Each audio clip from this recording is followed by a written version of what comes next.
You would be surprised how someone can have confidence for a very long period of time, instantly lose it. It happens more often than you'd think. Maybe it's the vanity economy that we exist in right now, where you see a lot of people sharing, and you may not be thinking that it's happening when it's happening, but your confidence can chisel away a little bit. The vanity economy is a blessing while also being a curse because you can essentially exchange who you are for some sort of result or transaction.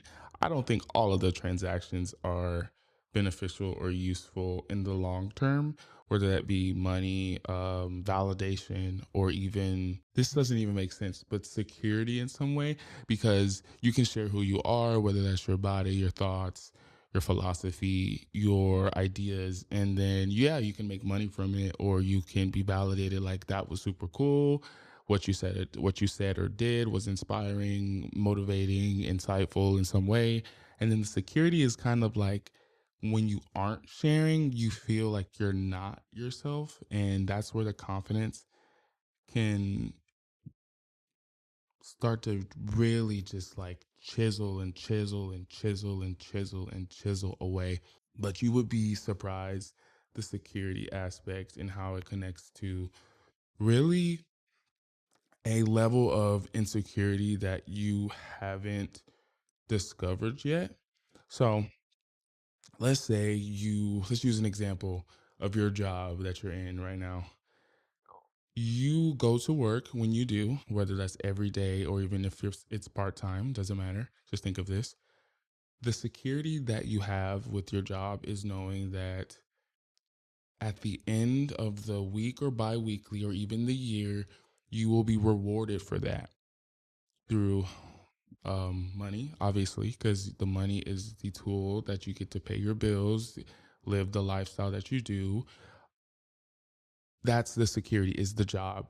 But the insecurity is knowing that if you're not there, things won't get paid for, or things won't get done, or you can't sustain the lifestyle that you want for yourself. How that relates to where we are in contemporary life with social media. I remember when I was a kid and I had to connect with my friends on chat rooms or even through email. And there was a point, I remember this was like probably like the mid 2000s, like 2005, 6, 7 ish, almost getting into the late 2000s, where you can customize your avatars and be a version of yourself or a completely different version. So when I approached, like, let's say Instagram or even TikTok, even YouTube, I thought I had to build a world around it that wasn't directly who I am. And so you even see that in your job where you're at the water cooler, you're like, hey Nancy, hey Jim, how's it going? How's your kids? How's your dog? You going fishing? All those kind of things, you kind of had to build a world around your job.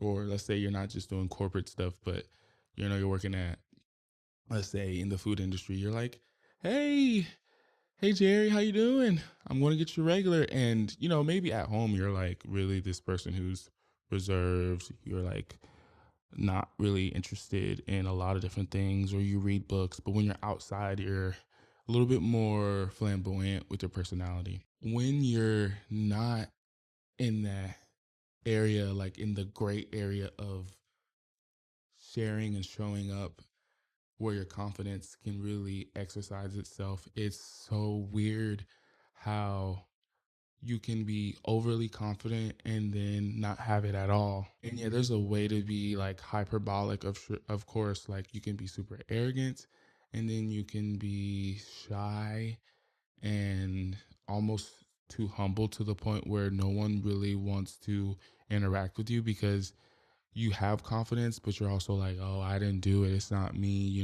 This is something that I'm really chewing on, because before in my life, my previous life as a young adult and a young man, I was so confident on stage.